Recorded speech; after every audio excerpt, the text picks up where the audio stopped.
కీర్తనలు గ్రంథము కీర్తనలు 21వ అధ్యాయము 3వ వచనం.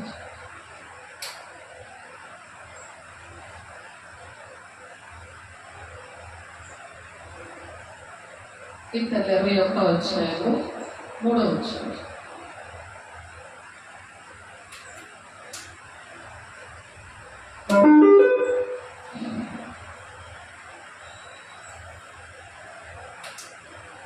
అందరూ చక్కగా కీర్తనలు 21వ అధ్యాయం రాసుకోండి. మన జీవితాల్లో ఎంత కష్టపడినా అటువంటి ఆశీర్వాదాలు ఎవరూ పొందుకోలేరు.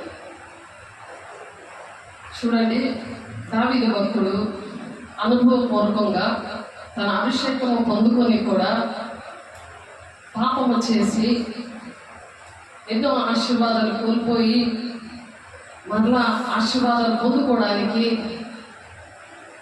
ఎలా ఉండాలి అని అనుభవపూర్వకంగా మరి శ్రేయస్కరమైన ఆశీర్వాదాలతో నీవు అతన్ని ఎదుర్కొనుచున్నావు అని చెప్తున్నారు. శ్రేయస్కరమైన మన జీవితాలు శ్రేయస్కరంగా ఉండాలి, శాపగ్రస్తంగా ఉండకూడదు. శాపగ్రస్తమైన పాపంలో శాపంలో ఉంటే అది 3-4 తరాల వరకు తండ్రి దోషం కుమారులకు వచ్చేస్తుంది. అందుకే హాస్పిటల్లో అన్నీ అడుగుతారు, కొడుకుకి ఏదైనా అనారోగ్యం వస్తే మీ నాన్నకు ఉందా, మీ అమ్మకు ఉందా, లేకపోతే మీ డాడీ మమ్మీకే కాకుండా మీ తల్లిదండ్రులకు ఉందా అని అడుగుతారు. బీపీ కానీ, షుగర్ కానీ, హార్ట్ పేషెంట్ కానీ, కిడ్నీస్ ఫెయిల్యూర్ అయిపోవడం కానీ, అనారోగ్యాలు, క్యాన్సర్ కానీ, ఇలాంటివన్నీ కూడా 3-4 తరాల వరకు తండ్రుల దోషం కుమారుల మీదకి వచ్చేస్తుందని నిర్గమాకాండము 23వ వచనంలో ఉంటుంది.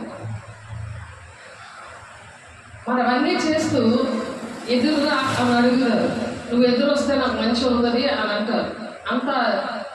అవన్నీ కూడా మనుషులు కలుపుతారు, మనుషులవి విషయాలు. కానీ దేవుడు ఏం చెప్తున్నాడంటే, శ్రేయస్కరమైన ఆశీర్వాదంతో నీవు అతన్ని ఎదుర్కొనుచున్నావు. దేవుడే ఎదురొస్తాడంట నీకు. దేవుని మహిమగా ఎవరు వస్తారు? దేవుడే నీకు ఎదురు వస్తాడు.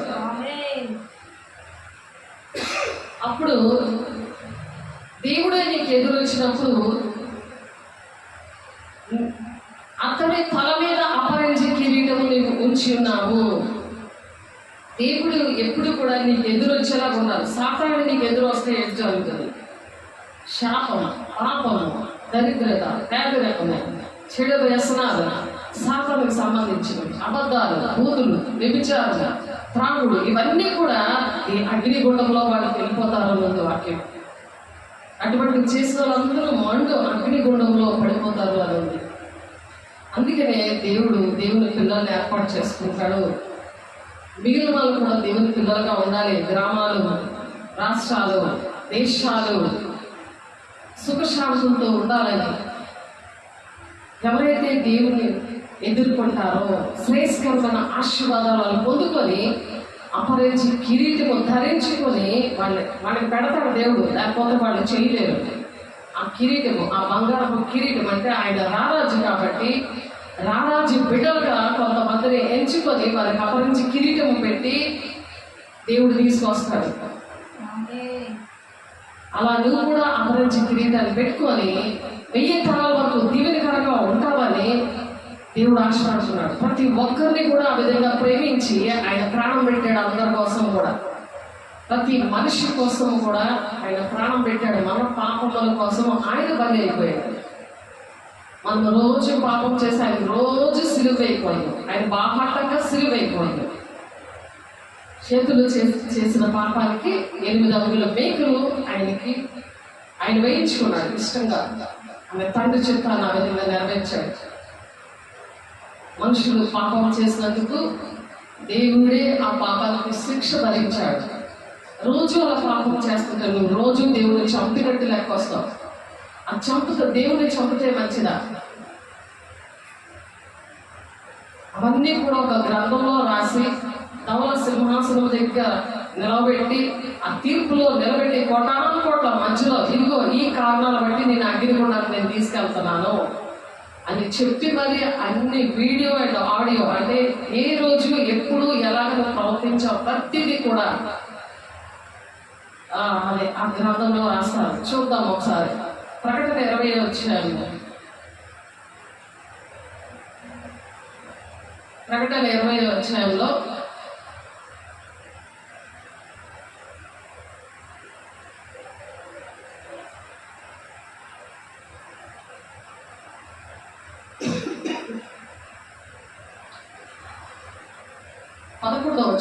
మరియు ధవళమైన అంటే తెల్లగా, ధవళము అంటే తెలుపు, ధవళమైన మహాసింహాసనము, దాని యందు ఆశ్రయుడు అనే ఒకరిని చూచి తిని.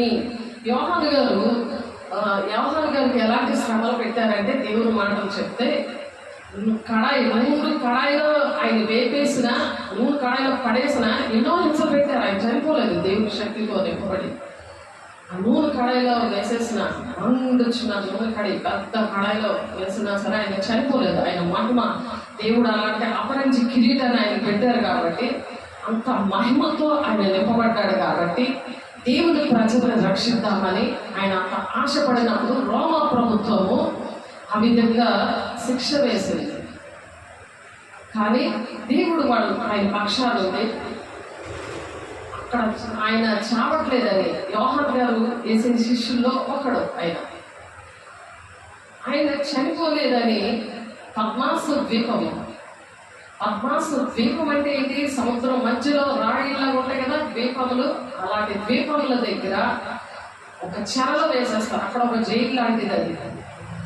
ఆ పర్వతాలన్నీ అగ్ని మండుతూ ఉంటాయి. ఆ పర్వతాలు, ఆ మంటలో ఆహారం లేక తిండి లేక ఎలాగోలా చనిపోతాడు. ఈ అగ్నిలాగా మండుతూ ఉన్న పర్వతాల మధ్యన ఆ ద్వీపం ఉంటుంది. ఆ ద్వీపం దగ్గర అక్కడ చెరలో వేసేస్తే, జైలు లాంటిది అది, ఆ చెరలో వేసేస్తే ఆయన ఎప్పటికో చనిపోతాడు, ఏదన్నా ఎవరు చెప్పలేకపోతున్నారు అంటే, అక్కడ వేసినప్పుడు దేవుడే అక్కడ ప్రత్యక్షమయ్యి, దేవుడు ప్రజల కోసము, ప్రజలందరూ కూడా చక్కగా ఉండాలి, పాపం చేస్తామని కరెక్ట్ పనిష్మెంట్ ఉంటుంది.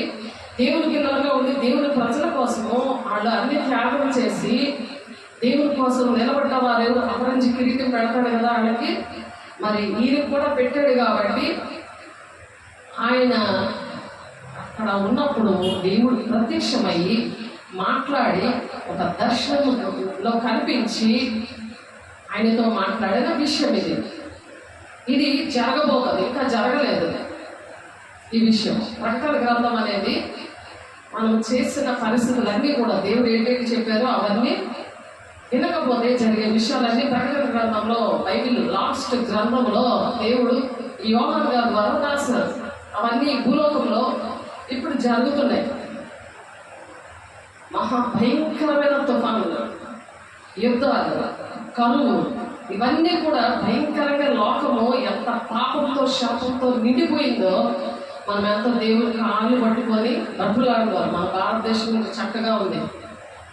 ఇప్పుడు వైజాగ్ కూడా అటువంటి పరిస్థితుల్లో ఉంది. ఆర్టిఫిషియల్ టెక్నాలజీ తాలూకా కేంద్రం అక్కడ వచ్చేస్తుంది. అదంతా అంత్యక్రీస్తుకి సంబంధించింది. అనేకమైన భూకంపాలు వైజాగ్లో జరిగాయి, అనేకమైనవి అక్కడ జరుగుతున్నాయి. ఇక్కడ మనం ప్రార్థన చేస్తున్నాం కాబట్టి, దేవుని సన్నిధి ఉంది కాబట్టి, మన గ్రామాన్ని విజయనగరానికి కొంచెం దేవుడు అలా కనికరించారు. మరి కరోనా లాంటి దాంతో కూడా చాలా ఇబ్బంది పడుతున్నారు. వైజాగ్ వచ్చింది, చిన్నపిల్లలు చనిపోతున్నారు. కరోనా లాంటిది వైరస్ వచ్చేసింది. ఇంకా దగ్గరలో ఉన్నాము మనం. ఎంతగా దేవుడిని భయముతో, భక్తితో దేవుని పాదాలు పట్టుకుంటూ దేవునికి ఇష్టంగా మనం బ్రతకాలి. ఒకసారి ఆలోచించండి. కానీ దేవుడు యోహాను భక్తుడికి, ఆ శిష్యుడికి చెప్తున్న విషయం ఏంటంటే, మరియు ధవళమైన మహాసింహాసనము, దాని యొక్క ఆశీర్వది ఉన్న ఒకరిని నేను చూచాను. దేవుడిని ఆయన చూశాడు. మనము కూడా చూస్తాం. మనము కూడా పరిశుద్ధంగా ఉండి దేవునికి ఇష్టంగా మనం బ్రతుకుతున్నప్పుడు మనం కూడా చూసాం. చూడకపోతే మనం ఎక్కడ ఉన్నాం.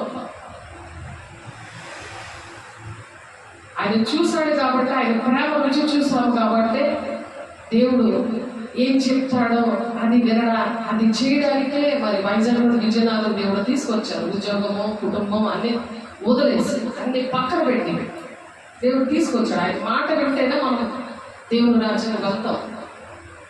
అందుకని అది ఇష్టంగా చేయడం జరుగుతుంది. ఇక్కడ అలా 8 ఏరియాలు చేసి 2 సొంత చర్చలు ఇచ్చారు. దేవుడు అంత ధైర్యంగా చేయగలుగుతున్నాం అంటే అటువంటి అపరంజి కిరీటాన్ని దేవుడు పెట్టి శ్రేయస్కరంగా ఆయన ఎదురు వస్తున్నాడు ఆయన. అందుకనే అనేక మంది పనిష్మెంట్ ఇచ్చాడు, ఉగ్రత అనేక మంది మీద కొమరించాడు దేవుడు వినలేని వాళ్ళకి, ఆటంకపరచిన వాళ్ళకి. దేవుని మన దేహాన్ని దేవుని ఆలయంగా చేస్తాడు, మన దేహాన్ని దేవుని ఆలయంగా చేస్తాడు. ఈ దేవుని ఆలయాన్ని పాడు చేస్తే నేను నిన్ను పాడు చేస్తాను అన్నాడు దేవుడు. అలా ఎంతమందినో ఆ ఉగ్రతకి పాల్పడ్డారు చాలా మంది. అందుకని ముందుగానే అలా పాల్పడకుండా ముందుగానే ఆ ధవళ సింహాసనం దగ్గర ఏం జరుగుతుందో యోహాను గారికి దర్శనంలో చూపించారు. అనేకమైన సంఘాలకి ఈ విషయం రాయు అని చెప్పి బుక్కు పెన్ను కూడా ఇచ్చి రాయిపించాడు. ఆయన లేఖనం రాయమన్నాడు. అది ప్రకటన 2:3 ఉంది. అది ప్రతి ఒక్క సంఘాలకి నువ్వు రాయి విషయాలని. ఇక్కడ 20వ అధ్యాయంలో మరియు ధవళమైన మహాసింహాసనం దాని యందు ఆశ్రయుడైన ఒకరిని చూచితిని, భూమి ఆకాశంలో ఆయన సముఖం నుండి పారిపోయాను. భూమి ఆకాశము దేవుని సన్నిధి నుండి అది పారిపోయింది. సృష్టికర్త అయిన దేవుడు కదా, ఆయన భూమి కలుగులు కాకంటే కలిగింది, సూర్యుడు కలుగులు కాకంటే కలిగింది. అలాగే ఆయన వాక్శక్తి అది ఆదికాండ 1వ అధ్యాయంలో ఉంటుంది. ప్రతిదిని ఆయన ద్వారా కలిగింది. ఆయన బిడ్డల ద్వారా కూడా దేవుడు అన్నిటినీ ఏలమని 115వ అధ్యాయంలోని చెప్తున్నాడు. ఆయన భూలోకాలంతా తయారు చేసి భూలోకాన్ని ఏలమని చెప్తున్నాడు. దాని మీద అధికారం ఇచ్చాడు. ఆ భూమిని దేవుని పిల్లలుగా మీరు తయారు చేయండి, నిందించండి అని చెప్పారు. ఆకాశము అక్కడ పైన ఉన్నవి అన్నీ కూడా యెహోవా అధికారంలో ఉన్నది. కానీ నరులకైతే భూమిని అంతటినీ కూడా అధికారంగా ఇచ్చారని ఈ దావీదు భక్తుడే 16వ వచనంలో చెప్తున్నారు. 115, 16వ వచనంలో ఆకాశంలో యెహోవా వశము, భూమిని ఆయన నరులకు ఇచ్చి ఉన్నాడు. ఈ అపరంజి కిరీటాన్ని పెట్టుకొని దేహము దేవుని ఆలయంగా ఉంచుకొని వాళ్ళు ఏంటంటే నరులని అన్నింటినీ కూడా ఏలమని చెప్తున్నాడు. అయితే ఏలకుండా పాడు చేస్తూ ఉంటే వాళ్ళ విషయంలో దేవుడు ఇచ్చిన అధికారాన్ని పాడు చేసుకొని ఆ కిరీటాన్ని నేలకేసి తొక్కి మరి ఇష్టం వచ్చినట్టు ప్రవర్తించే వాళ్ళ విషయంలో ఇక్కడ ధవళ సింహాసనం దాని యొక్క ఆశ్రయ ఉన్న ఒకరిని చూచితిని, భూమి ఆకాశం వారి సముఖం నుండి పారిపోయాను. అవి పారిపోయాయి, అక్కడ లేవు. వాటి నిలువ చోటు కనబడకపోయాను. సముద్రం వెళ్ళిపోయింది, ఆకాశం కూడా పారిపోయింది ఆయన దిగి వస్తే. మరియు గొప్పవారేమి కొద్దివారేమి మృదులైన వారందరూ సింహాసనం ఎదుట నిలువబడి ఉండేట చూచితిని. గొప్పవారు గొప్పలు, నాకేంటి బాధ లేదు, నాకే కష్టమూ లేదు, నా ఇష్టానుసారంగా జీవిస్తాను అని లూకా 16వ అధ్యాయంలో ధనవంతుడు జీవించాడు. సేమ్ అలాగే జీవిస్తున్నారు.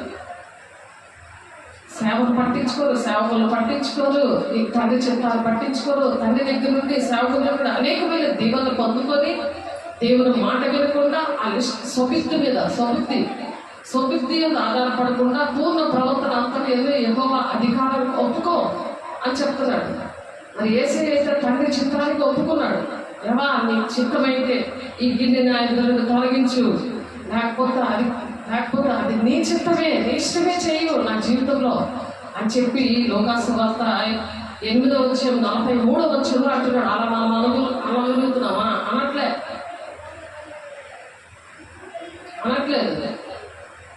భయంకరమైన ఏరియాలో దేవుడు నన్ను పిలిచినప్పుడు నేను కూడా అనలేదు. ఎందుకంటే దేవుని యొక్క అభిషేకం అప్పటికే నేను పొందుకొని ఉన్నాను, పరిశుద్ధాత్మను పొందుకొని ఉన్నాను.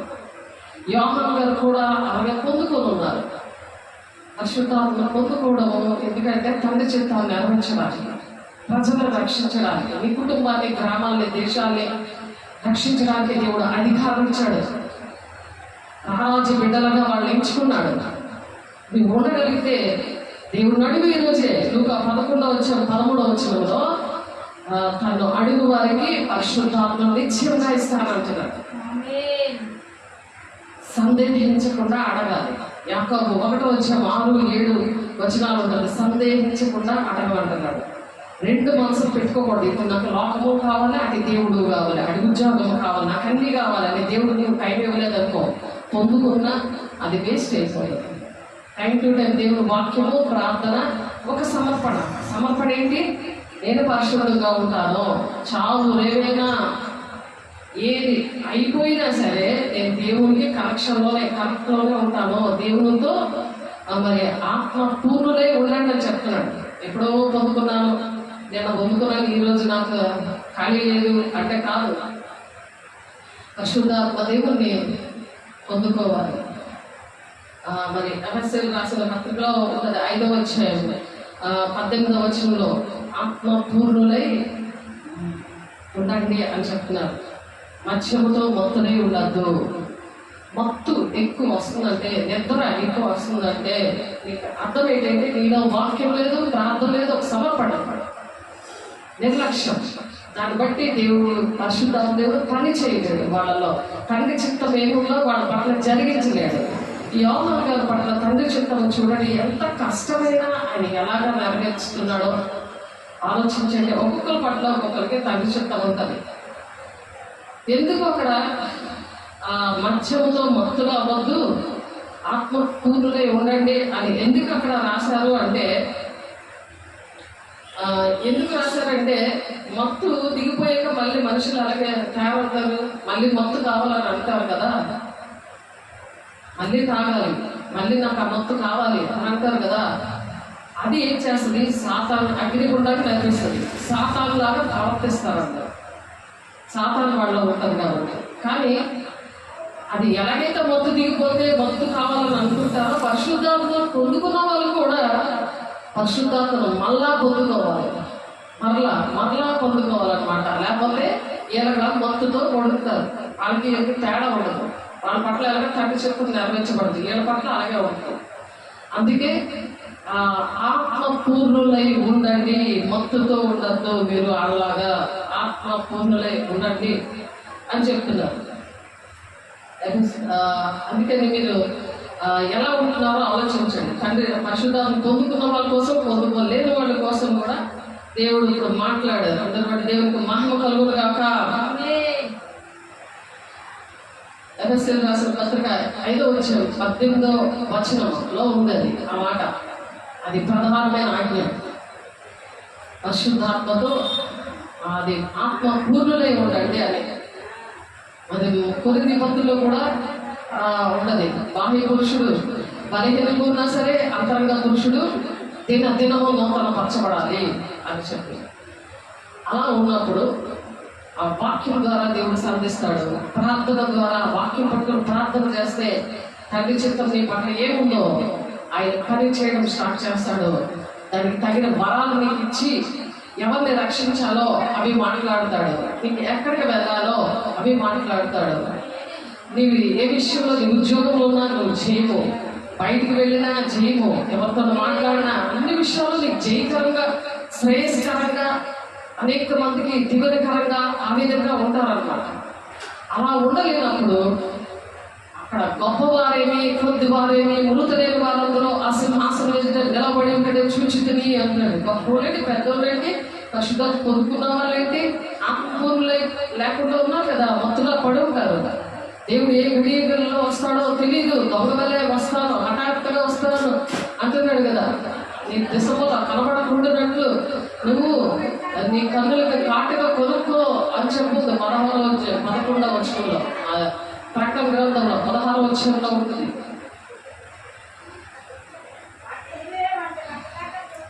చూసారా? ప్రకటన గ్రంథము 16వ అధ్యాయము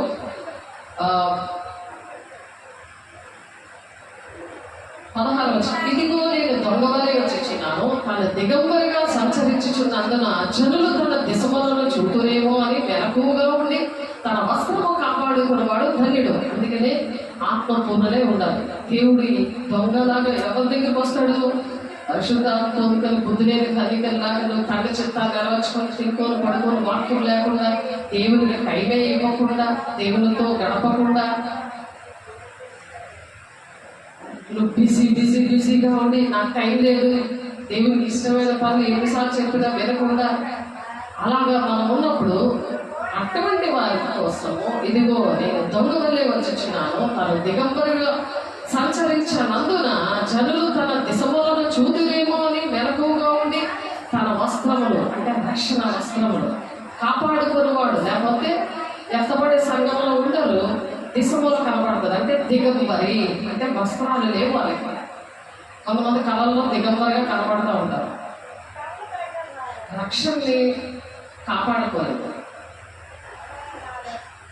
7వ దూత తన పాత్రను వాయుమండలం మీద కుమ్మరింపగా సమాప్తమైనది చెప్పుచున్న ఒక గొప్ప స్వరం ఒక గర్భాలయంలో ఉన్న సింహాసనం నుండి వినిపించింది. అప్పుడు అంటే దేవుడు రాకడ సమాప్తమయ్యే రోజుల్లో దేవుడు వస్తున్నప్పుడు అటువంటి దిగంబరిగా మనం ఉంటే పిడవబడిన వారిలో లెక్క వచ్చేస్తాం. దేవుడు నమ్ముకున్నా, పరిశుద్ధాన్ని పొందుకున్నా, ఆత్మపూర్ణులు కాకపోతే అటువంటి ప్రమాదం ఉంది.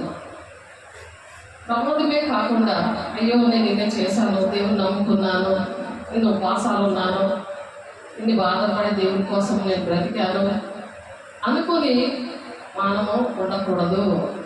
అక్కడ దేవుడు ఆ తీర్పులో మరి విడవబడిన సంఘంలో ఉన్నప్పుడు ముందుగా ఒకవేళ వాక్యం ముందుగా చనిపోయారు అనుకోండి, రాకముందే చనిపోయారు అనుకోండి. ఇప్పుడు అనేక మంది చనిపోయి ఉన్నారు కదా. అలాంటి వాళ్ళు అందరూ కూడా ఆ ధవల సింహాసనం దగ్గర నిలబడ్డారట. అక్కడ ధవల సింహాసనం దగ్గర నిలబడినప్పుడు గొప్పవారైనా కొద్దివారైనా వృద్ధులైన వారు అందరూ ఆ సింహాసనం మీద నిలవబడి ఉండగా నేను చూచాను. అప్పుడు గ్రంథములు విప్పబడాను, గ్రంథాలు విప్పబడ్డాయి. ఆ గ్రంథాలు విప్పబడినప్పుడు జీవగ్రంథం అని వేరొక గ్రంథము, జీవగ్రంథం అని వేరొక గ్రంథము విప్పబడింది. ఆ గ్రంథముల వైపు వ్రాయబడిన వాటిని బట్టి తమ క్రియలు చెప్పున మృతులు తీర్పు పొందేది. మృతులు చనిపోయిన వారు తీర్పు పొందారు. గ్రంథంలో రాసేసాడు ప్రతిదీ కూడా. దేనికి నువ్వు ఎంత టైం ఇచ్చావు, దేవునికి ఏం టైం ఇచ్చావు, దేవుడు నిన్ను నమ్ముకున్నావు కానీ నువ్వు ఈ దేవుని కోసం ఏం చేసావు, ఈ విషయాలు ఎంత టైం ఇచ్చావు, ఎంత డబ్బులు ఇచ్చావు, ఎంత సమయం ఇచ్చావు, ఎంతమందిని రక్షించావు, నువ్వు తెలుసుకొని ఎంతమందికి చెప్పావు, వాళ్ళు ఎలా ప్రేమించి చెప్పావు, వాళ్ళ కోసం నువ్వు వాళ్ళు వినకపోయినా వాళ్ళకి ఎలాగ నువ్వు ఓర్చుకొని చెప్పావు. ఇటువంటి విషయాలన్నీ కూడా దేవుడు ఎవరిని విడిచిపెట్టమంటే వాళ్ళు విడిచిపెట్టారు, ఎవరికి దూరంగా ఉండమంటే వాళ్ళకి దూరం ఉండాలి. కొన్ని సంబంధాలు ఉంటాయి, అటువంటి వాళ్ళకి దూరంగా పెట్టుకోవాలి. తండ్రి చిత్తాన్ని నెరవేర్చిన వాళ్ళకి తల్లి సహోదరులు అంటున్నాడు. తండ్రి చిత్తాన్ని నెరవేర్చిన వాళ్ళని మనసులోంచి తీసేస్తాం, బాగా మాట్లాడతాం, అందరితో మాట్లాడతాం, కానీ వాళ్ళైతే దేవుడి దృష్టిలో మనసులో ఉండరు. అలాగే దేవుడు ఎవరి విషయంలో చెప్తారో వాళ్ళ విషయంలో అలా ఉండాలి. ఎవరు ఆ ధవల సింహాసనం దగ్గర ఉంటారంటే సముద్రము తనలో ఉన్న మృతులను తీసేస్తారు. సముద్రంలో ఉన్న మృతులను అప్పగిస్తుందా అక్కడ ధవల సింహాసనం దగ్గర నిలబడతారు. అంత గొప్ప విషయమే చూడండి. మృతులు అలా ఉంటారా? చనిపోయిన వాళ్ళు ఇంకా సముద్రంలో ఉంటారా? కానీ దేవుడు ఆ మృతుల్ని అప్పగించేలా చేస్తాడట. దేవుడు సింహాసనం దగ్గర ఈ మృతులు సముద్రము తనలో ఉన్న మృతులను అప్పగించాను. మరణమును పాతాళలోకమును వాటి వశములో ఉన్న మృతులను అప్పగించాను. పాతాళలోకం ఏం చేసింది? సముద్రమేమో మృతులను అప్పగించింది, పాతాళలోకమేమో దానిలో ఉన్న మృతులను అప్పగించింది. ఎక్కడికి? ధవల సింహాసనం దగ్గర దేవుడు కూర్చున్నాడు కదా. వీళ్ళ విషయాలు ఏమో చూడు. మరి లేకపోతే నేను నమ్ముకున్నాను, నేను పరిశుద్ధాన్ని పొందుకున్నాను, నేను ఇన్ని కానుకలు ఇచ్చాను, ఎంత పరిచర్య చేశాను, ఇవన్నీ అప్పుడేం చల్లవు. వాళ్ళు అలా భ్రమలో బతికే చచ్చిపోతారు కదా. పరిశుద్ధాన్ని దేవుడితో పూర్ణులుగా లేక తండ్రి చిత్తాన్ని నెరవేర్చక దేవుడితో ఎదుర్కోవట్లేదు, మనుషులతో ఎదుర్కొంటున్నారు, సాతానుతో రోజు ఎదుర్కొంటమే.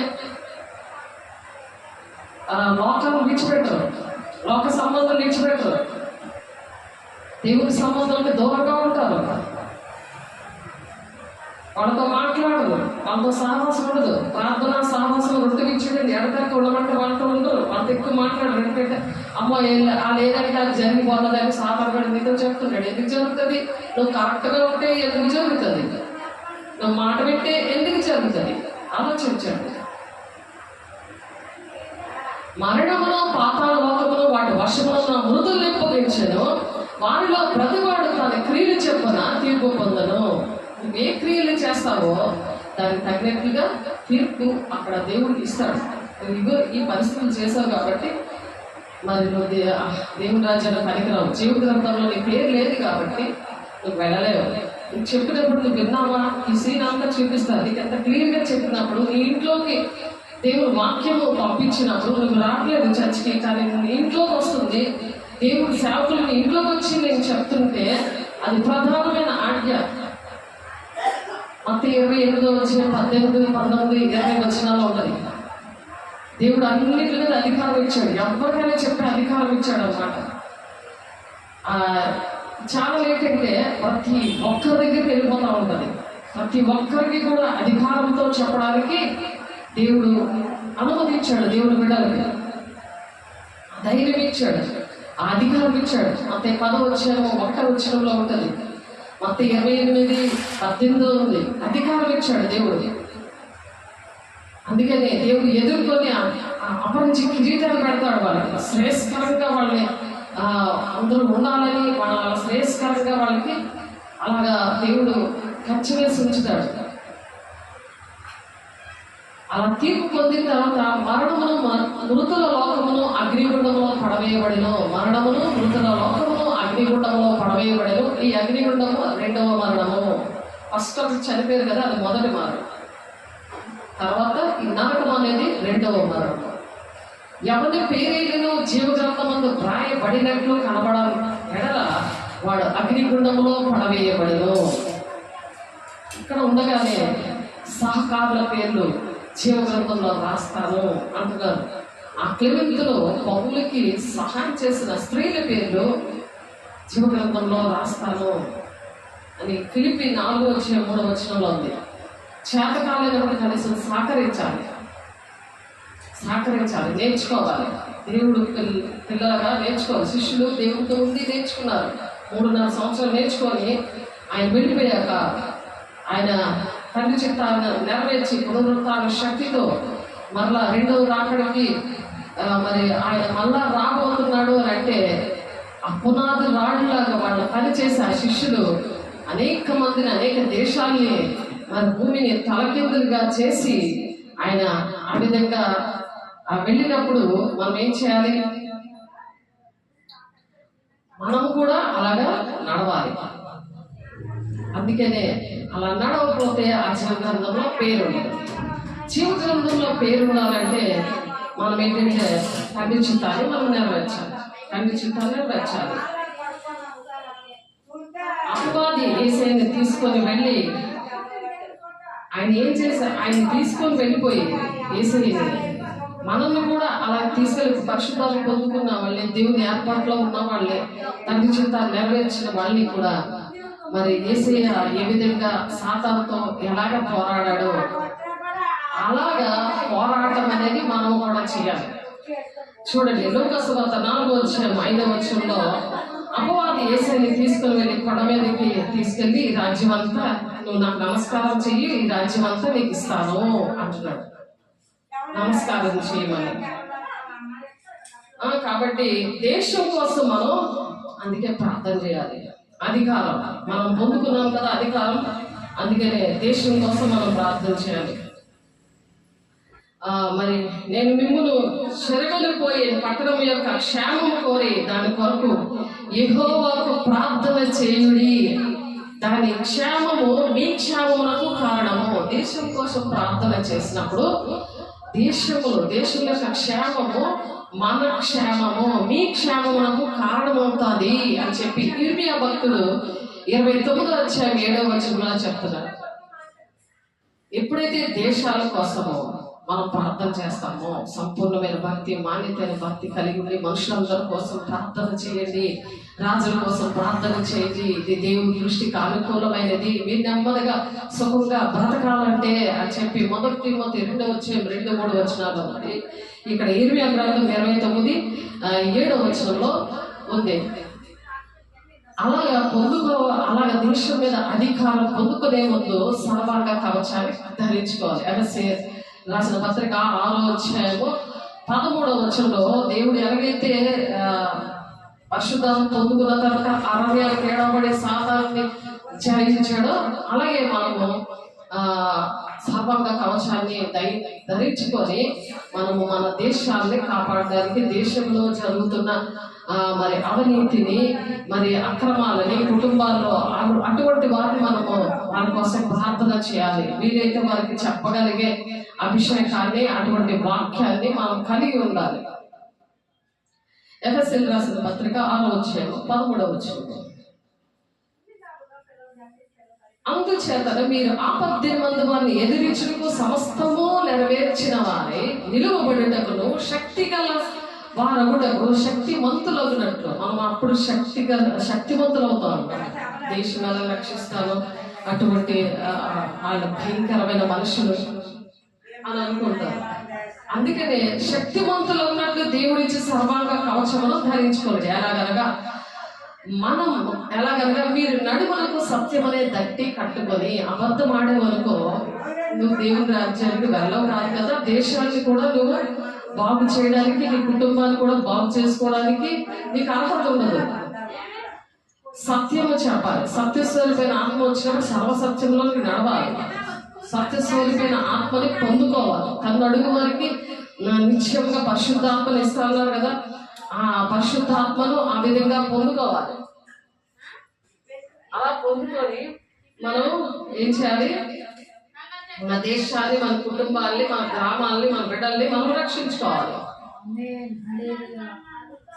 అందుకని సత్యం అనే దట్టి కట్టుకోవాలి. ఎలాగనగా మీ నడుములకు సత్యము దట్టి కట్టుకొని నీతి యొక్క మైమరుపు తొడుక్కొని పాఠములకు సమాధాన సువార్తములైన సిద్ధ మనసులే జోడు తొడుక్కొని నిలబడండి. వన్యుగాన విశ్వాసం అనే దాన్ని పట్టుకోండి. దాంతో మీరు దుష్టుని అగ్ని బాణాలు అన్ని కూడా ఆపుటకు శక్తివంతులు అవుతారు. దుష్టుడు అగ్ని బాణాలు నీ మీద వేస్తుంటే, నీ కుటుంబం మీద వేస్తుంటే, నీ దేశం మీద వేస్తుంటే అగ్ని బాణాలు ఆపే శక్తి దేవుడు మనకి ఇచ్చాడు.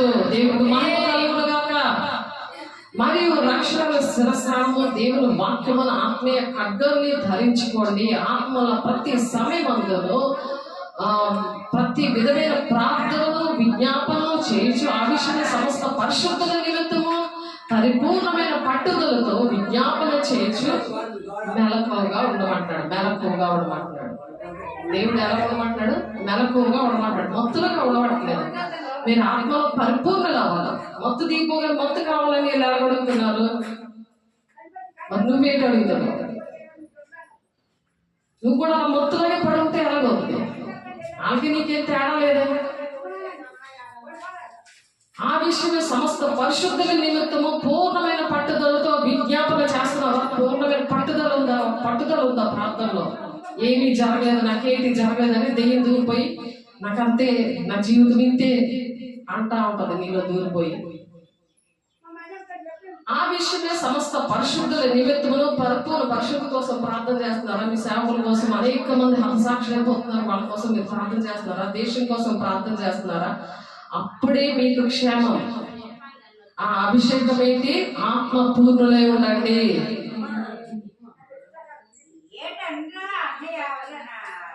ఆ విషయమే సమస్త పరిశుద్ధుల నిమిత్తము పూర్ణమైన పట్టుదలతో విజ్ఞాపన చేయొచ్చు. మెలకువగా ఉండండి. విజ్ఞాపన చేస్తూ పడుకుంటున్నా సరే నీ హృదయం, నీ మనస్సు విజ్ఞాపన చేస్తా ఉన్నట్టు. మరి ఇంగ్లాపల్లిలో షారోన్ రోజే చెప్పింది నాకు. అంతవరకు తెలియలేదు నాకు.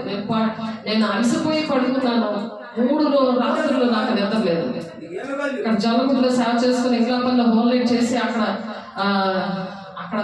చీకట్లో 3 వరకు వదలలేదు. అమ్మాయికి 12 గంటలకు వచ్చింది. 3 గంటల వరకు వదలలేదు. అయ్యో మాస్టర్ గారు 3 రోజులు రెస్ట్ లేదు, నిద్ర లేదు, ఇంకా పడుకోకుండా ఏంటి ఇలా ప్రార్థన చేస్తున్నారని చూసేసరికి నేను చక్కగా బలిపీఠం మీద పడుకొని ఉన్నాను. 3 గంటలు అందరూ పడుకున్నారు. అప్పుడే నేను కూడా పడుకున్నాను. కానీ ఆ అమ్మాయికి దేవుడు చూపిస్తూ ఉంటే రెస్ట్ తీసుకుని, కానీ ఆత్మ ప్రార్థన చేస్తుంది అనమాట. అని ఆమెకి అర్థమైంది, నాకు అర్థమైంది.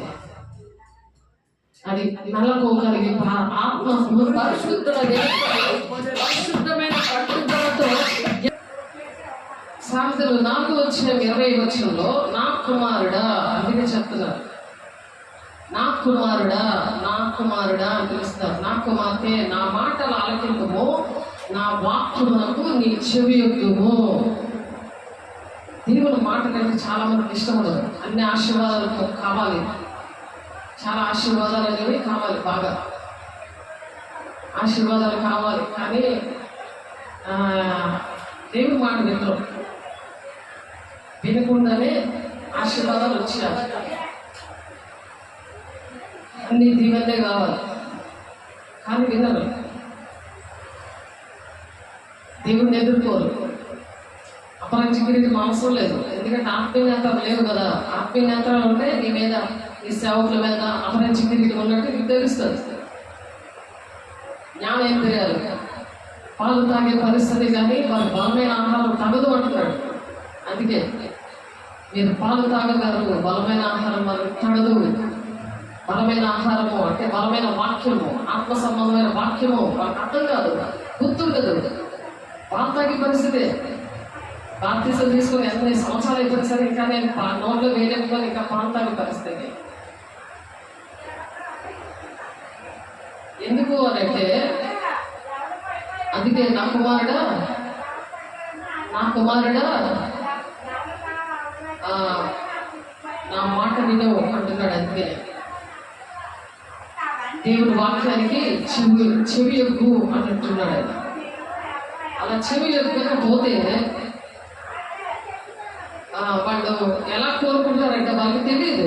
బలమైన ఆహారం వాక్యం అర్థం అవ్వదు, వాక్యం గుర్తుండదు, కానీ వాళ్ళకన్నీ మేలు కావాలని కోరుకుంటారు.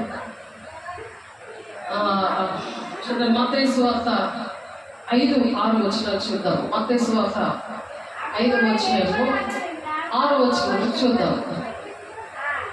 నీతి కొరకు ఆకలి దప్పులు గలవారు ధన్యులు, వారు తృప్తి పరచబడదురు. తృప్తి, భక్తిలో తృప్తి, నీ జీవితంలో తృప్తి.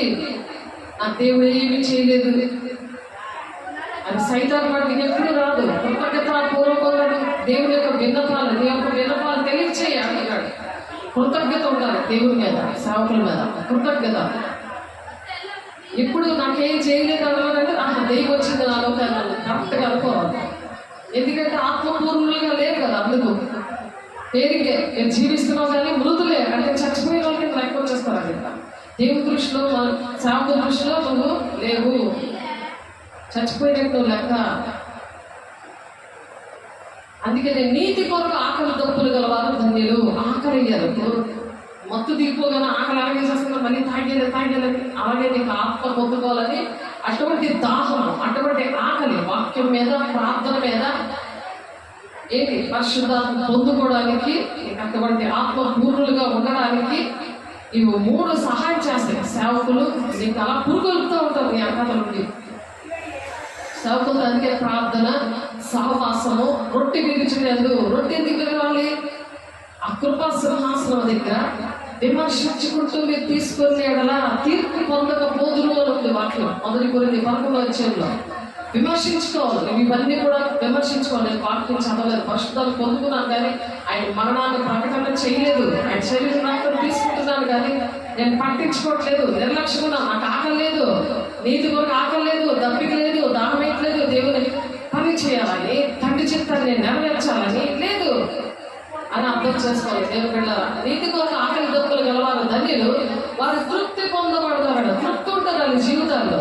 ఆ దేవుడు నేను చేశాడు, నా సేవకుల ద్వారా నాకు ఇన్ని వచ్చాయి, లేకపోతే నా పాత జీవితం ఏంటి అవన్నీ గుర్తొస్తాయి. నేను ఏ స్థితిలో నేను ఉండేదాన్ని, నేను ఏ స్థితిలో ఉండేవాడిని, నా దేవుడు ఎంతగా నన్ను దీవించాడు. దేవుని శక్తి, దేవుని అభిషేకం లేకుండా ఎంతమంది నశించిపోతారు. దేవుడు అంటే తెలియక ఎంతమంది నశించిపోతారు. అలా మనం చెప్పగలమా? ఈ విషయాలు వాళ్ళకి అర్థమవుతాయా? ఎంతమంది అర్థమవకుండా నశించిపోతున్నారు ఆలోచించండి. మనకు దేవుడు పరిశుద్ధాత్మను ఇచ్చాడంటే మనం ఎలా ఉండాలి? రక్షించే వారి పట్లను, నశించే వారి పట్లను ఒక సువాసనగా ఉండాలి. మొదలుకొని 2:15 ఉందన్నమాట. కనికరము గలవారు ధన్యులు, వారు కనికరము పొందుతారు. హృదయ శుద్ధి గలవారు ధన్యులు, వారు దేవుని చూస్తారన్నమాట. దేవుని చూసే కళ్ళు మనకు దేవుడు అప్పగిస్తాడు. కాబట్టి దేవుని ఆజ్ఞ ప్రధానమైనది ఏంటంటే ఆత్మపూర్ణులై ఉండండి, ఆత్మపూర్ణులై మీరు ఉండండి అంటున్నాడు. అందుకని ఇక్కడ ఎఫెసీయులకు రాసిన పత్రికలోనే మత్తయి సువార్త 5వ అధ్యాయంలో, మత్తయి సువార్త 5వ అధ్యాయం 6-7 వచనాల్లో, మరి నీతికి ఒక ఆకలి దప్పులు లేవు ప్రభా, నాకు అటువంటి పరిస్థితి ఇవ్వండి అనే వాక్యాన్ని మనం అలా నెమరు వేస్తుండాలి. అందుకే దివారాత్రులు ధ్యానించబడి ధన్యుడు అని ఉంది. దివారాత్రులు ధ్యానించబడుతున్నాడు. అలా ధ్యానించమని దుష్టులు ఆలోచించుకుని నడవద్దు అని అన్నాడు. నాకు ఒక్క వచ్చాను అందరికి తెలిసిన విషయమే. చిన్నపిల్లలు కంటస్థం పెట్టిస్తుంటారు. ఎందుకంటే చిన్నపిల్లల దగ్గరికి దేవుడి పిల్లలుగా పెరగాలని ఆశపడుతూ ఉంటారు. దేవుని యొక్క ఆశీర్వాదాలు వాళ్ళ దగ్గరికి రావడానికి దేవుడు ఇష్టపడే విషయము ఏంటంటే ఆత్మపూర్ణులుగా ఉండడం. మరి పరిశుద్ధాత్మకి విరోధంగా ఉండకూడదు. మత్తయి సువార్త 12:32 వచనంలో ఏంటంటే ఆయనకి విరోధమైన దేవుని వాక్యాన్ని పక్కన పెట్టేస్తూ ఉంటారు, నిర్లక్ష్య పెడుతుంటారు, వినడానికి ఇష్టపడదు. ఏవో పనులు గుర్తొస్తాయి. దేవునికి మొదటి స్థానం ఇవ్వకుండా ఆటలకి మొదటి స్థానం ఇస్తుంటారు. అది పరిశుద్ధాత్మకి విరోధంగా పనిచేయడం అన్నమాట. అలాగా విరోధంగా ఉన్నప్పుడు అలా మాట్లాడకూడదు అంటున్నారు. పరిశుద్ధాత్మని దుఃఖపరచొద్దు అని చెప్తున్నాడు దేవుడు. పరలోక రాజ్యం మీ మధ్యనే వచ్చింది అంటున్నాడు. మత్తయి 12:28లో పరలోక రాజ్యం ఎక్కడుంది? మన మధ్యనే ఉంది. ఎలా తెలుస్తుంది? ఆ దెయ్యం వెలగొడుతున్నప్పుడు అక్కడ పరలోక రాజ్యం అక్కడికి వచ్చేసినట్టు లెక్క వస్తుంది. మత్తయి 12:28లో ఉంది. నువ్వు ఆత్మపూర్ణులుగా ఉన్నప్పుడు నీ ద్వారా కొంతమంది నేను బాధ పెడుతుంటారు కదా, చెప్పిన మాట వినకుండా అలాగా నేను విసిగిస్తా. మరి సంఘానికి, కుటుంబానికి, ఉద్యోగం చేసిన అక్కడ నేను బాధ పెడుతూ ఉంటారు కదా. అలా ఉన్న చీకట్లో నీ కుటుంబంలో మరి నీ పిల్లలు ఏంటి, నీ భార్య ఏంటి, భర్త ఏంటి, మరి నీ తల్లిదండ్రులు ఏంటి బాధ పెడుతూ ఉంటారు. అందులో ఆత్మపూర్ణులుగా ఉండరు. కాబట్టి అందులో ఉన్న చీకట్లు వెలగొట్టే వరకు వాళ్ళ ప్రశాంతంగా ఉన్నారనుకో, నువ్వు అప్పుడు ఏమనుకోవాలి? పరలోక రాజ్యం మన మధ్యన ఉంది. మత్తయి 12:28 ఆత్మపూర్ణులుగా అవ్వడానికి ఇవి లాభాలు. అవేమి లేనప్పుడు చిరాకు వచ్చేసి ఇంకా ఏంటంటారు? నాకు దేవుడు ఏంటి చేశాడు, మీ దగ్గరకు రావడమే దరిద్రం పట్టింది నాకు అని మత్తులే పడి ఉంటారు అన్నమాట. మీతో మాట్లాడితేనే అమ్మో, మీతో మాట్లాడితే ఏమనేస్తారో భయం. మంచి చెడ్డ చెప్తారు ఎవరైనా. నాకు అన్ని మంచిగా కావాలని కోరుకుంటుంది సాధన. న్యాయం తెలియదు. అన్యాయస్తులు దేవుడు రాజ్యానికి వెళ్ళరు. మనం దేవుడు ఏం చెప్తారో అదే చెప్పాలి. కానీ మన ఇష్టం వచ్చినట్టు చెప్పకూడదు. మనుషులు చూసి దీవించబడతారు, ఆశీర్వదించబడతారు, వెళ్ళిపో నీ పనులు మీద పో బయటికి, నీకు ఇంటర్వ్యూ లేకపోతే లేదు అని అనకూడదు. అనము. మేము ఎంతో ఓర్చుకోవడానికి ఆత్మపూర్ణులుగా ఉన్నప్పుడు, వాక్యం తెలిసినప్పుడు, ప్రార్థన మీకోసం చేసినప్పుడు దేవుడు మీతో డైరెక్ట్గా మాట్లాడుతూ ఉంటాడు. ప్రతి దినము తన సిలువ నిమిత్తము వెంబడించమంటాడు. నువ్వు నన్ను వెంబడించవా? దేవుడిని మనం వెంబడిస్తే ప్రతి దినము ఆయన తన సిలువను ఎత్తుకొని, తన సిలువ అంటే మనకు ఉన్న శ్రమల్ని ఎత్తుకొని మనం వెంబడించాలి. దేవుడు శ్రమ రాగానే దేవుడు నాకేం చేయలేదు కాయపడం కాదు. సిలువ వేసి ఎలా అంత సిలువ పోయో అలాంటి దెబ్బలు, అలాంటి మేకులు, అలాంటి కొరడా దెబ్బలు అవి ఏమైనా కొడుతున్నారు మనకి. చిన్న చిన్న శ్రమలని సిలువను ఎత్తుకొని నువ్వు వెంబడించలేవా? దేవుణ్ణి సేవకుల్ని వెంబడించలేవా? నాకు అవ్వట్లేదు, ఇక్కడ ఇంకా సుఖం కావాలి, ఇంకా నేను శాంతిగా ఉండాలి, నేను సుఖానుభవం భక్తి చేసి శక్తిని ఆశ్రయించడంలో ఉంటాను. తిమోతి పత్రికలోని అంచె దినాల్లో భక్తిని తెలిసి దాని శక్తిని ఆశ్రయించిన వాళ్ళు ఉంటారు. తల్లిదండ్రులకు అవిధేయులు దేవుని పిల్లలు అలా ఉంటారు అని ఉంది అక్కడ. అబద్ధికులు, బింకములాడవారు అని ఉంది. కాబట్టి అంచె దినాల్లో అందరి మీద ఆత్మను కుమ్మరిస్తానంట. మరి ఆత్మను కుమ్మరిస్తూ ఉంటే మరి ఆ కుమ్మరిస్తూ యాక్టివిటీ కదులుతూ ఉంటే పక్కన పడిపోతుంది. నీకు రావాల్సిన దీవెనలు రావు. నీతో మాట్లాడుతూ పరిగెడుతుంటే ఆ దీవెనలు ఎలాగ వస్తాయి? నీతో నీకు దేవుడిని ఎదుర్కోకుండా సాతాన్ని ఎదుర్కోవడానికి పరిగెడుతూ ఉంటే ఎలాగొస్తాయి? ఇవన్నీ అప్పుడు గుర్తురావు. అలాగ నీతిగా బ్రతకాలని ఒక ఆకలి తప్పిక ఉండాలి, ఆ దాహం ఉండాలి. అందుకనే నాకేం జరగలేదని అంటారు. వాళ్ళు ఎవరి లెక్కలు వస్తారట? వ్యభిచారుల కింద లెక్క వస్తారు. 12వ అధ్యాయంలోనే 39వ వచనంలో ఉంది. మత్తయి సువార్త 12వ అధ్యాయం చూద్దాం. మత్తయి 12వ అధ్యాయంలో వాళ్ళు అద్భుత కార్యాలు కావాలి మా జీవితంలో అని అడుగుతారు అనమాట. వ్యభిచారులైన చెడ్డ తరము వారు మాకు గొప్ప కార్యాలు జరగాలని కోరుకుంటుంటారట. వాళ్ళు చేసినవి ఏమీ గుర్తుండవు, ఆత్మపూర్ణంగా ఎప్పుడూ ఉండరు, దేవుని మాట వినడానికి ఇష్టం ఉండదు, స్వబుద్ధి మీద ఆధారపడుతూ ఉంటారు. స్వబుద్ధి మీద ఆధారపడకూడదు. స్వబుద్ధి మీద ఆధారపడకుండా నీ పూర్ణ ప్రవర్తన అంతటి యెహోవా అధికారం గొప్ప కావాలి. యెహోవా అధికారం గొప్పగా అప్పుడు నీ మార్గాలు సరళంగా ఉంటాయంటే దేవుడు కూడా తండ్రి చిత్తం నెరవేర్చడం అన్నాడు. అది కూడా నీకు ఇష్టమే ప్రభా, నీ ఇష్టమే. ఈ గిన్నె నా దగ్గర తొలగించని ఏడ్చాడు గెత్సేమనే తోటలో. చెమట రక్తంలా కారింది. అలా ప్రార్థన చేశాడు. ఆయనకి ఇష్టమా అలాంటి శిలువ మరణం పొందడం? మనం ఏ శ్రమలు పడుతున్నామో ఈ చిత్తమైతే ఈ గిన్నె నా దగ్గర తొలగించంటే ఈ శిలువ వేయడం అనేది నా దగ్గర తొలగించి అంటున్నాడు. అది కూడా నా చిత్తము కాదు, నీ చిత్తమే జరిగించి అంటున్నాడు. అలాగే మనకి ఏ శ్రమలు వచ్చినా దేవా ఇష్టమైతే ఇది చేసి పెట్టవా అని బతులాడుకోవాలి. నాకు దేవుడు ఏం చేశాడు ఇలా కాదు. అలా చెడ్డతనం అలా ఉండకూడదు. చెడ్డతనం అన్నమాట అది. చూడండి ఒకసారి చదువుతున్నాను మీకోసం. మత్తయి సువార్త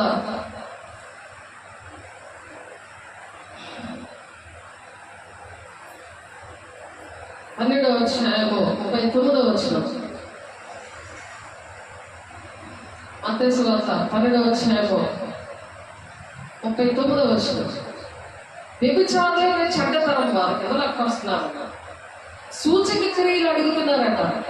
సూచక క్రియలు, నా జీవితంలో సూచక క్రియ కావాలి, అద్భుతాలు కావాలి అని అడుగుతారు. వ్యభిచారులైన చెడ్డతరం వారు సూచక క్రియలు అడుగుతున్నారు. ప్రవక్త యోనాను గురించిన సూచక్రియ కానీ మరి ఏ సూచక్రియలు వారికి అనుగ్రహింపబడదు. అంటే యోనా ఏం చేశాడు? వాళ్ళ దగ్గరికి వెళ్ళి నువ్వు ఈ పని చెయ్యు, తండ్రి చిత్తాన్ని నెరవేర్చడానికి నశించుకుంటున్న ప్రజల దగ్గరికి వెళ్ళమంటే ఆయన ఏం చేశాడు? నినివే పట్టణానికి వెళ్ళమంటే తర్షీషుకి వెళ్ళిపోయాడు.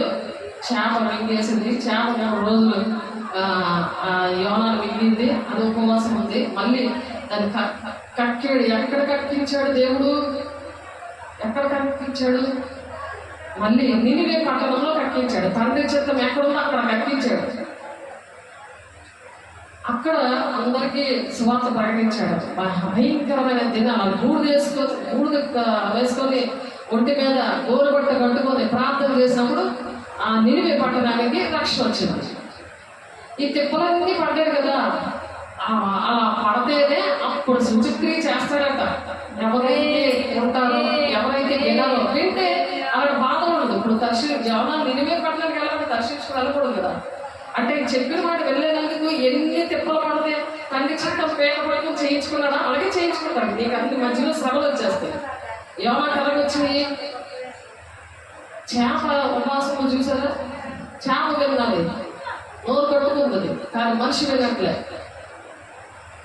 ఆ తిప్పలు రాకుండా ఉండాలంటే తండ్రి చిత్తాన్ని మనం వెంటనే వినాలి.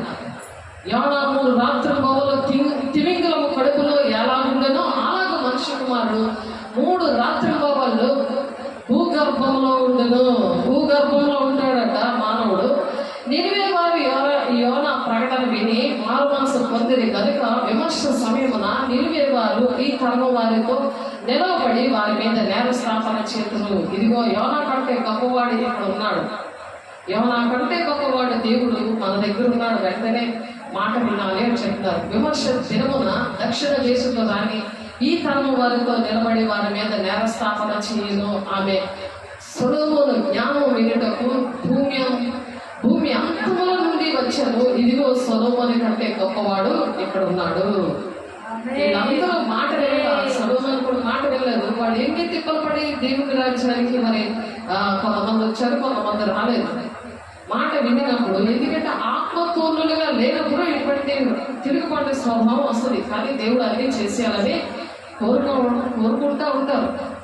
యేసయ్య ఉదయమే లేచాడు, అరణ్యానికి వెళ్ళాడు. చీకటితోనే అరణ్యానికి వెళ్ళాడు ఆయన. మరి యేసయ్యకే అంత ప్రార్థన ఉండాలి అంటే మనకి ఎంత ప్రార్థన ఉండాలి? ఎంతసేపు ప్రార్థన చేస్తున్నారు ఆత్మపూర్ణులుగా ఉండడానికి? దేవుడికి మహిమనంతా విడిచిపెట్టొచ్చాడు కదా, మహిమనంతా అతను విడిచిపెట్టొచ్చాడు కదా. ఆయన మహిమంతా విడిచిపెట్టి మామూలు మనిషిగానే ఇవన్నీ మనకు అందుకే చూపించాడు. దేవుడు కాబట్టి నువ్వు చేసేస్తావు, నేను అలా చేస్తాం అంటారనే దేవుడు అన్ని కూడా మనకు చేసి చూపించాడు. చక్కగా అన్ని రాయించారు భక్తులతో. ఆయన పెద్దలు కూడా లేచి ఇంకా చాలా చీకటి ఉండగానే బయలుదేరి అరణ్య ప్రదేశం వెళ్ళి అక్కడ ప్రార్థన చేస్తున్నాడు. అరణ్యం ఏమన్నా మనం వెళ్ళి చీకటిలో వెళ్ళి ప్రార్థన చేయడానికి మనకి అలాంటి పరిస్థితులు ఏమైనా ఉన్నాయా? ఆయన తలవాల్చడానికి కూడా చోటు లేదు. మనకు చక్కగా ఇంట్లో ఫ్యాను, ఏసీలు, చక్కని గదులు, చక్కగా ప్రార్థన చేయడానికి ఏమి. ఆయన చీకటిని పెద్దల కాడ వేసి ఆయన ప్రార్థన చేశాడు. తండ్రి చిత్తాన్ని నెరవేర్చాడు. మనం ఎలా ప్రార్థన చేస్తున్నాము? ఆత్మపూర్ణులుగా ఎలా ఉంటాము? పరిశుద్ధాత్మ దేవుడు ఎలా వస్తాడు? ఏదో ఆరాధన చెప్పి పాటలు పాడేసి కాదు గెత్తేసి అది కాదు ప్రార్థన. ఏంటంటే ఆత్మతోనే మనం ఏంటంటే కన్నీటితోనే ఆరాధన చేస్తూ మరి ఏమైనా సమస్యలు అనేవి పక్కన పెట్టాలి. ఆరాధన చేస్తున్నప్పుడు ఏం చేయాలి? ఎన్ని సమస్యలు ఉన్నా, ఎన్ని భావోద్రేకాలు ఉన్నా, ఎంత కృతజ్ఞతలున్నా అన్నీ పక్కన పెట్టి దేవుని వైపు మాత్రమే తిరిగినప్పుడే ఆత్మపూర్ణులుగా అవుతారు. ద్విమనస్కులారా అని ఉంది వాక్యం. ఎందుకు? రెండు మనసులతో ఉండకూడదు. యాకోబు పత్రికలో ఉంది, రెండు మనసులు ఉండకూడదు. ఆత్మపూర్ణులుగా అవ్వలేరాడు. సందేహాలు ఉంటాయి, అనేకమైన సందేహాలు, ఆశీర్వాదాలు అన్నీ వచ్చారు. రెండు మనసులతో ఉండకూడదు. యాకోబు పత్రికలో ఉంది కూడా, చూడండి ఒకసారి రాసుకోండి. అలా వాక్యం పట్టుకొని ప్రార్థన చేసుకోండి. నాకు రెండు మనసులు ఉండకూడదు అయ్యా, సమస్యలు అవన్నీ పక్కన పెట్టాలి. ఎందుకంటే సిలువ ఎత్తుతోనే వెంబడించబడ్డాడు కదా ఆయన. నన్ను వెంబడించేవాడు తన సిలువ ఎత్తుతో వెంబడించబడుతున్నాడు. దేవుడు వెంబడిస్తున్నావు కదా, దెయ్యాన్ని కాదు కదా. అందుకనే సిలువ అంటే శ్రమలు, సమస్యలు అవన్నీ కూడా ఎత్తుకొని ఆయన వెంబడించాలి. మరి ఆరాధన చేసినప్పుడు అవన్నీ పక్కన పెట్టాలి. ఆయన వైపు మనం చూడాలి.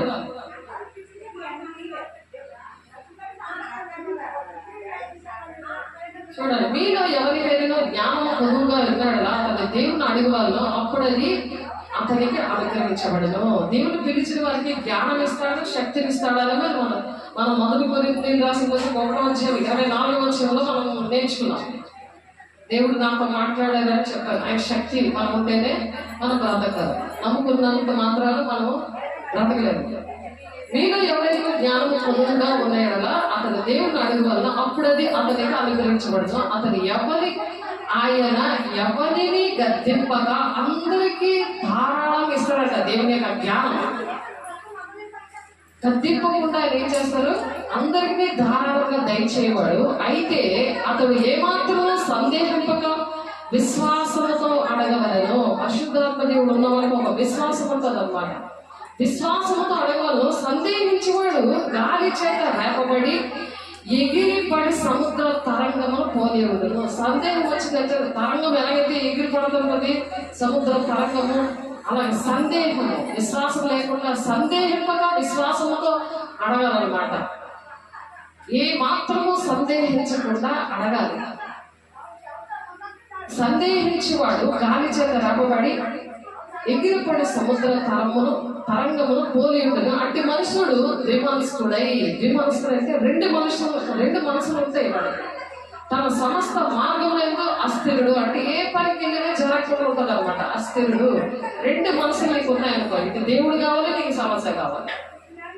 అందుకే తన సమస్త మార్గంలో అస్థిరుడు కనుక ప్రభు వల్ల తనకి ఏమైనా దొరుకునని తలంచుకొనరాదు.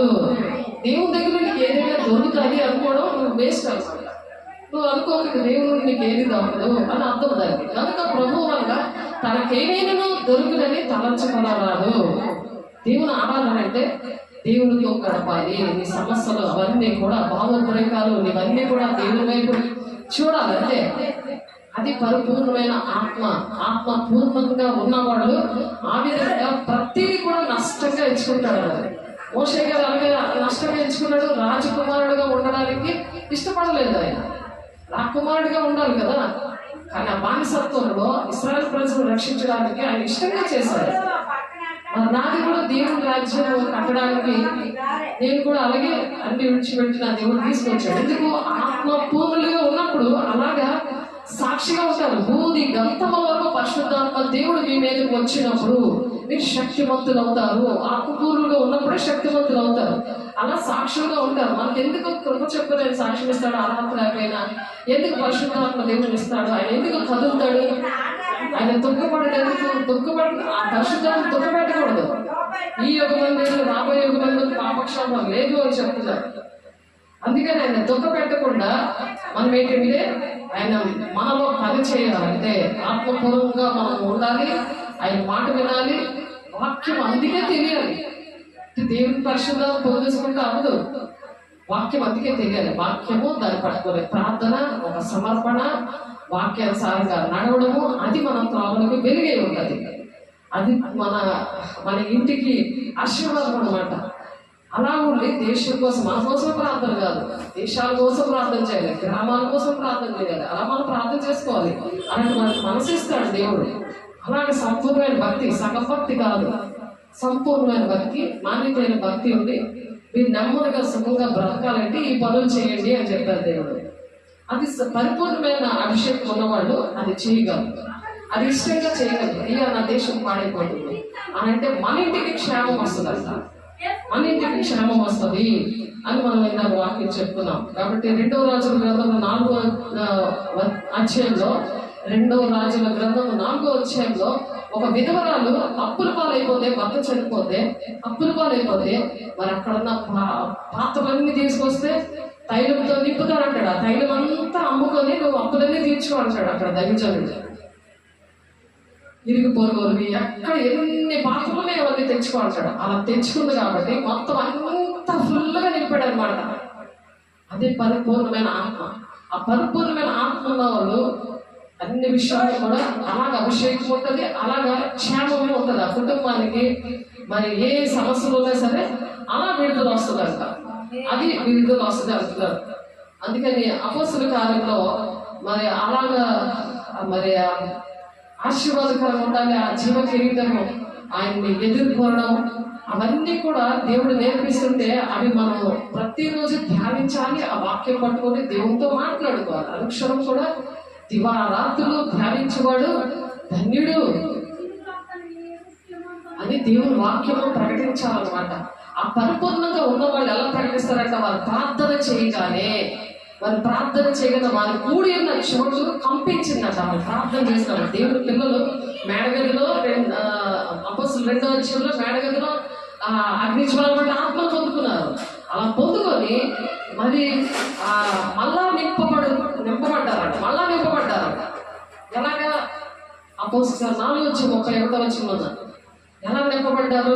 వారు ప్రార్థన చేయగల వారు కూడి ఉన్న చోట అంతా కంపించిందంట. వాళ్ళందరూ పరిశుద్ధాత్మతో నిండిన వారే దేవుని వాక్యంలో ధైర్యంగా బోధించారంట. పిరికితనం ఉండదండి. దేవుని వాక్యాన్ని ధైర్యంగా బోధించారు. విశ్వసించిన వారందరూ ఏక హృదయంలో ఏకాత్మ గలవారై ఉండేది. ఎవడునూ తనకు కలిగిన వాడిని ఏదియో తనదని అనుకోనలేదు. వారికి కలిగినదంతా వారికి సమష్టిగా ఉండేను. కలిగినంతా కూడా ఒక దగ్గర పెట్టుకున్నారన్న. ఒక కుటుంబంలో నాది ఈ డబ్బులు నాకో అని అనలేదు. అలాగా సమష్టిగా చేశారు. అలా చేశారనమాట. అందుకనే అపోస్తుల పునాది మీద మిమ్మల్ని కట్టాను అంటున్నాడు. అపోస్తుల పునాది మీద కట్టినప్పుడు ఆలయంగా తయారవుతారండు. ఎఫెసీయులకు రాసిన పత్రిక 2వ అధ్యాయంలో వాళ్ళు ఎలా కట్టబడ్డారు? అలా సమష్టిగా ఉన్నప్పుడు ఒక ఆలయంలో కట్టబడ్డారు. ఎఫెసీయులకు రాసిన పత్రిక 2వ అధ్యాయము 19వ వచనం. కాబట్టి మీరిక మీద ప్రజలు పరదేశంలో ఉండగా అలా సమష్టిగా ఒక కుటుంబంలాగా వాళ్ళందరూ కూడా అటువంటి మనసు కలిగిన వారు ఎలా ఉన్నారు? పరజనులు కాదు, అంటే పరాయులు కాదు, పరదేశులనే ఉండగా ఏదో ఇంకొక దేశంలో వచ్చారు మీరు వేరు నేను వేరు అన్నదిగా లేరు. పరిశుద్ధులతో ఏక పట్టణస్తులు పరిశుద్ధులతో ఉంటారు. అందరితో ఉండరు. వాళ్ళు పరిశుద్ధులతో ఏక పట్టణస్తులు దేవుని ఇంటి వారే ఉన్నారండి. ఎవరింటి వారు? దేవుని ఇంటి వారు. మనం దేవుని ఇంటి వారు, దేవుని ఇంటి వారు చెప్పండి. క్రీస్తు యేసే ముఖ్యమైన మూలరాయి ఉండగా ఆ ఇంటికి ఎవరు మూలరాయి? దేవుడే. అనేక మందిని ఇంటికి పంపిస్తూ ఉంటారు. అనేక మందిని ఇంటికి మూలరాయి వేయడానికి చాలా తిప్పలు పడుతూ ఉంటారు. మంచి వాళ్ళు పిల్లలు, మరి ఆ ఇంటిలో అలా గొడవలు, గోల, అంతే సమస్యలు అన్నీ ఉంటాయి. కానీ ఈ పరిశుద్ధ పట్టణం అనే దేవుడి ఇంటికి దేవుడే మూలరాయి ఉండగా అపోస్తలులు ప్రవక్తలు వేసిన పునాది మీద కట్టబడుతున్నారట. మనం ఎవరు పునాది మీద? దేవుడే మరి ఆ మూలరాయిగా ఉన్నాడు. క్రీస్తే మూలరాయిగా ఉన్నాడు. మరి అపోస్తలులు ప్రవక్తలు వేసిన పునాది మీద మీరు కట్టబడి ఉన్నారు. ఆ పునాది మీద మనల్ని అందుకే కట్టాడు. మనం ఎలా ఉండాలి? ఆత్మ పూర్ణులుగా ఉండాలి. ప్రతి కట్టడం ఆయనలో చక్కగా అమర్చబడింది. ప్రతి కట్టడం అంటే చక్కగా, కాసేపు లోకము, కాసేపు సమస్య, కాసేపు అటు ఇటు అలాగా కాదు, కాసేపు మొత్తు అలా కాదు. ప్రతి కట్టడంలో ఆయన చక్కగా అమర్చబడి ప్రభువునందు పరిశుద్ధమైన దేవాలయముగా వృద్ధి పొందుతున్నది. ఆ వృద్ధి పొందితే అప్పుడు ఆశీర్వాదం. వృద్ధి లేకుండా, దేవుడి మాట వినకుండా నా ఇష్టం, నా స్వవృద్ధి మీద నేను ఆధారపడతాను, నా ఇష్టం వచ్చినట్టు అవి చేసుకుని వెళ్తానంటే దేవుడి అధికారానికి ఒప్పుకోమంటాడు. దేవుడు అంటే సేవకులు ఎవరు ఇచ్చారో వాళ్ళ అధికారాన్ని ఒప్పుకోవాలి. వాళ్ళని ఎందుకు చూపించాడు, ఆ దగ్గర ఎందుకు తీసుకొచ్చాడు, వాళ్ళు ఎస్ఐ ఉన్నాడు అని బాప్తిసం ఇస్తున్నప్పుడు మరి పిల్లల్లోని, మరి ఆత్మీయ పిల్లల్లో ఎందుకు దేవుడు కనిపించాడు, సేవకులు ఎందుకు చూశారు? ఎందుకంటే ఆయన అధికారానికి ఒప్పుకో అంటారు. ఆయనలో మీరు కూడా ఆత్మమూలంగా దేవుని నివాస స్థలమై ఉన్నట్టుగా కట్టబడుతున్నారు. ఆయనలో ఉండి దేవునికి నివాస స్థలంగా మన హృదయంలో ఆయనే నివాస స్థలముగా మనము కట్టబడుతున్నాము. అలా కట్టబడాలని దేవుడు ఆశీర్వదిస్తున్నాడు. దేవుడు మహిమ పడును గాక. ఆమేన్. దేవుడికి మహిమ చెల్లును గాక. దేవుని నామమునకు స్తోత్రం. దేవునికి అనేకమైన అటువంటి పరిస్థితులు అలాగ మనకి ఈ భూలోకం మీద ఆత్మపూర్ణులుగా ఉన్నప్పుడు ఆ విధంగా అధికారం ఇచ్చాడు అనమాట. అలాంటి దేశాల మీద మనకి అధికారం ఇచ్చాడు కాబట్టి మనము సంపూర్ణమైన భక్తితో, మాన్యతైన భక్తితో మనం అలా చేసినప్పుడు, దేవుడిని ఆరాధించినప్పుడు, అలా ప్రార్థన చేసి మరి దేశాలని, మన గ్రామాలని, కుటుంబాలను రక్షించుకున్నప్పుడు మీ క్షేమమునకు కారణమగును, మన క్షేమమునికి కారణం ఉంటుందంట. 29:7 ప్రకారము ఆ విధంగా ఉండాలని దేవుడు ఆశపడుతున్నాడు. దేవుడు బిడ్డ 2వ దినవృత్తాంతాలు కూడా అదే మాట చెప్తున్నారు. 2వ దినవృత్తాంతాల్లో కూడా మరి అదొక మాట చూసుకొని ముగించాము. 2వ దినవృత్తాంతాలు చూడండి. 2వ దినవృత్తాంతాల గ్రంథము 20వ అధ్యాయము 26వ వచనం చూడండి. 26వ వచనం, 4వ దినమున వారు బెరాకా లోయలో కూడిరి. అక్కడ వారు యెహోవాకు కృతజ్ఞతలు చెల్లించినందున నేటి వరకు ఆ చోటికి బెరాకా లోయ అని పేరు పెట్టారనమాట. ఆయనకి మనం పరిపూర్ణంగా ఉండి మన దేశాన్ని రక్షించుకుంటూ, మన కుటుంబాలు రక్షించుకుంటూ, అలాగా ప్రతి దినము కూడా ఆశీర్వాదకరంగా ఉండడానికి మరి దేవుడు కృతజ్ఞతాస్తుతులు చెల్లించడానికి మరి బెరాకా లోయ అని దాన్ని పేరు పెట్టారు. ఈలాగనే యెహోవా వారి శత్రువుల మీద వారికి అలాగా జయించాడంట. శత్రువుల మీద జయించాడని ఎప్పుడైతే ఆత్మపూర్ణంగా ఉన్నారో అప్పుడు శరీరుల మీద, ఆ శత్రువుల మీద వారికి జయం అనుగ్రహించి వారిని సంతోషపరిచారు కనుక యెరూషలేమునకు ఉత్సవంతో మరలవలని యోధా వారును యెరూషలేము వారు వారందరికీ ముందు యెహోషాపాతును అలా సాగారన్నమాట. శత్రువుని అలా విడిపిస్తాడు దేవుడు. అటువంటి కృప దేవుడు అనుగ్రహించాలని వారి యెరూషలేములో ఉన్న యెహోవా మందిరమునకు సర్వ మండలములను సితారాలను వాయించుచు బోరలు ఊదుతూ వచ్చారనమాట. ఆ శత్రువులు జయించాలంటే ఏం చేయాలి? ఆరాధన. ఆ బోర్లు ఊదుతూ మరి దేవుని రాజ్యాన్ని కట్టడానికి ఆ విధంగా నిలబడ్డారు. ఇశ్రాయేలు శత్రువులతో యెహోవా యుద్ధము చేశాడని దేశంలో రాజ్యంలో వారందరూ వినగా దేవుని భయము వారందరి మీదకి వచ్చిందంట. అప్పుడు ఆ శత్రువుల మీదకి అలా చేయవచ్చింది. ఆ ప్రకారం అతని దేవుడు చుట్టూనున్న వారిని జయించి అతనికి నెమ్మదిగా అనుగ్రహింపగా యెహోషాపాతు రాజ్యము నెమ్మదముగా ఉండెను. దేవునికి మహిమ కలుగును గాక. ప్రార్థన చేస్తున్నాము. కళ్ళు మూసుకోండి. పరిశుద్ధాత్మ దేవా వందనాలు, స్తోత్రాలు ప్రభా. ఆనాడు ప్రభా బెరాక లోయలో కృతజ్ఞతలు చెల్లించినప్పుడు ప్రభా మరి యెహోషాపాతు రాజ్యాన్ని నెమ్మడం చేసిన దేవా అయా మా కుటుంబాలు మా దేశాన్ని నాయన మీరు నెమ్మడపరుస్తున్నందుకు నాయన తండ్రి సంపూర్ణమైన భక్తి మాన్యతైన భక్తి కలిగి ఉంది అయ్యా మనుషులందరి కోసం ప్రార్థన చేస్తున్నాం, దేశం కోసం ప్రార్థన చేస్తున్నాం అయ్యా. అయ్యా మీరు నెమ్మదిగా సుఖంగా బ్రతకాలంటే నాయన ఇది దేవుని దృష్టికి అనుకూలమైంది అంటున్నాం తండ్రి. అయ్యా మీరు సహాయం చేశారని వందనాలు కీర్తనగా చెప్పినట్టు ఆయన దేవుణ్ణి ఎదుర్కొన్నప్పుడు శ్రేష్ఠకరమైన అపరించి కిరీటాన్ని పెడతారని కీర్తన 21:3 ప్రకారం అయ్యా ప్రతి ఒక్క బిడ్డకి అటువంటి అపరించి కిరీటాన్ని పెట్టి ప్రభా అయ్యా రాజు బిడ్డలుగా ప్రభా అధికారము నా తండ్రి నాయన మీరు ఇచ్చారు ప్రభా నాయన తండ్రి నాయన సమస్తాన్ని నదులని అయా నాయన మీరు ఏరండి అని చెప్పిన కీర్తన 115:16 ప్రకారము మీరు ఇచ్చిన అధికారం బట్టి నాయన మీకే కొట్లాది వందనాలు చెల్లిస్తూ యేసయ్య పరిశుద్ధాత్మ నామములో బ్రతుకులాడు వేడుకుంటున్నాను తండ్రి. ఆమేన్. తండ్రి యొక్క దేవుని యొక్క కుమారుని యొక్క కృప పరిశుద్ధాత్మిక నిత్య సహవాసం సదా కాలము తోడే నడిపించును గాక. ఆమేన్. దేవుడికి మహిమ కలుగును గాక. God bless you. దేవుని దీవించి ఆశీర్వదించును గాక. ఆమేన్.